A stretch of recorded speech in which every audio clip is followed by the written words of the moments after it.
I'm sitting down with Patrick Buchanan, senior advisor to Presidents Richard Nixon, Gerald Ford, and Ronald Reagan. He ran for the presidency 3 times. He wrote many books, and some of his books have really menacing titles. His latest book is called Suicide of a Superpower: Will America Survive to 2025? Very pessimistic, sir. Well, first of all, thank you very much for joining me. Thank you.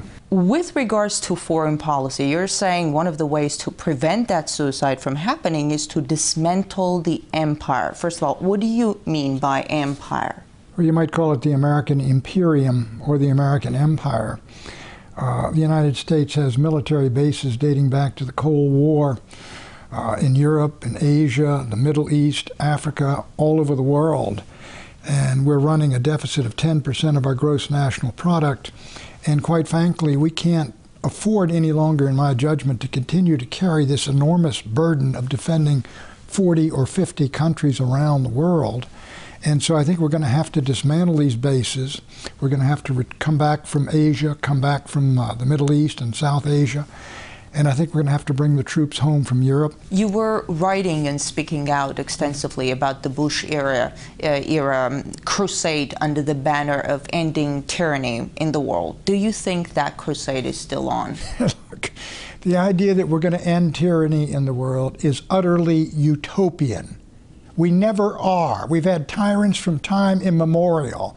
And what the United States should do, in my judgment, in its foreign policies, is build a defense establishment strong enough to protect our vital interest and our vital allies.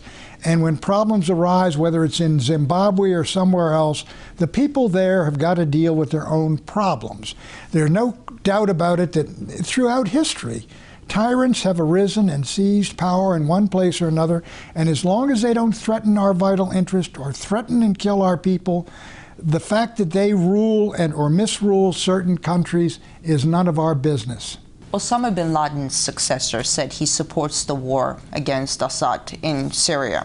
And Al-Qaeda was reportedly behind the 4 suicide bombings, which killed scores of Syrian officials and soldiers in Damascus and Aleppo. Doesn't it seem strange that the U.S. is on the same side with Al-Qaeda in Syria? Well, it does indeed.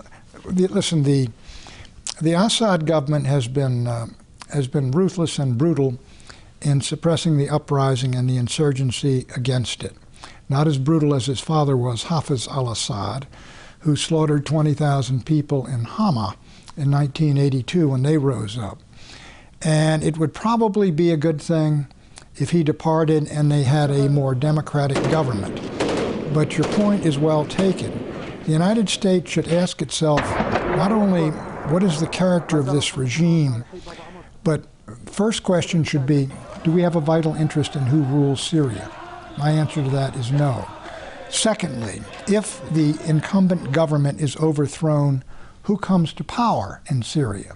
You have the Muslim Brotherhood is trying to overthrow Assad. You have Al-Qaeda, apparently, which is moving in, trying to overthrow Assad. So we've got to ask ourselves, is the devil we know preferable to the devil we don't know?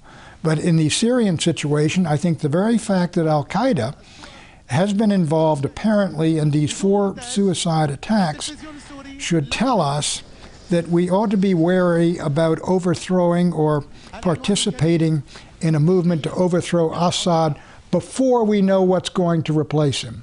As you said, it's very hard to tell what's going to happen to Syria if more radical forces seize power.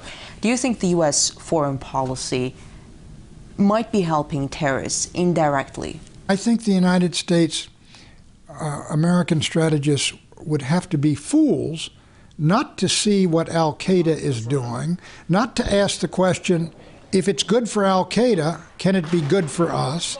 And not to look at Assad and say, he may be a ruthless dictator in what he's doing, but what comes after him when he falls? I think Al-Qaeda does its best work, or it works best, when it finds a country that is fundamentally a failed state in Yemen, Somalia, Afghanistan under the Taliban. And I think in those conditions, that's where Al-Qaeda can plan and recruit far better than it can when you have a a regime which is a hardline regime running the situation, whether it's secular or whether it's Muslim Syria Brotherhood. torn apart by civil war, that seems like a good environment for them. I think Syria is really a potential disaster in that we could have there a proxy war between the Sunni and Shia all over that region. They already have Sunni coming in from Iraq. They already have Al-Qaeda in there, apparently. You could have also a conflict, ethnic conflict, with the Druze in there and the Kurds in there, as well as Arabs in there. I think this is why I am against putting weapons in and aiding the anti-Assad resistance, because an all-out war there could be a disaster which leaves a failed state in Syria. So what about the strategy that the U.S. is now pursuing, putting pressure on Assad alone and not addressing the armed groups, the fighting armed groups among the opposition as well? Well, I think that's basically the United States has taken sides in this war. We've taken sides there just like we've taken sides in Libya. What should or what should not the U.S. do here in Syria? My policy would, if I were in the White House, would be by and large hands off Syria. In one of your articles, you argue that the Obama administration doesn't want a war with Iran. The Pentagon, U.S. intelligence community, they're saying Iran does not have a nuclear bomb and hasn't decided whether or not to build a nuclear bomb. Iranians obviously gain nothing from a war. If nobody wants it, then why the drums of war? Why are they so loud? There are people that want a war. I mean, do not think no one wants a war. You don't have wars unless someone wants it. And quite clearly, the Israeli government would like to see the United States smash Iran's nuclear program, which they think is creating the conditions where Iran could, with one leap forward, get a bomb. The Israeli lobby in the United States would like to see a war. They support the Israeli government. The neoconservatives do. Many Republicans do. There are many Americans who genuinely believe that if they believe Iran is moving toward a weapon, and if it is, they would favor military action to prevent it. There are a number of people that want a war. But is there a vital threat coming from Iran as you see it? I don't know. I don't. Look, Iran is not. Iran, I mean, during the Cold War, with due respect, Soviet Union had thousands of weapons. They could have destroyed us in an afternoon, and we could have done the same thing. I was around during the Cuban Missile Crisis. That was genuinely terrifying. But Iran doesn't frighten me, and I don't think it should frighten the American people. They don't have a bomb. They haven't made a decision to build one. They don't have the means to deliver one. And the Israelis have 300 atomic bombs. I mean, who presents the existential threat to whom? Well, I'll say who it was. I visited one of my doctors, and we were talking about, I hope we don't have a war in Iran, but now they're talking about intervention in Syria, and he said, thank God for the Russians. They've got some ships out there, and the Americans won't fool around with the Russian ships, so the Russians are keeping us out, and that's wonderful. That was your doctor? Yeah, that's one of my doctors. Do you think that's what the American public thinks? I don't think any American wants to intervene in Syria. They don't understand anything about it.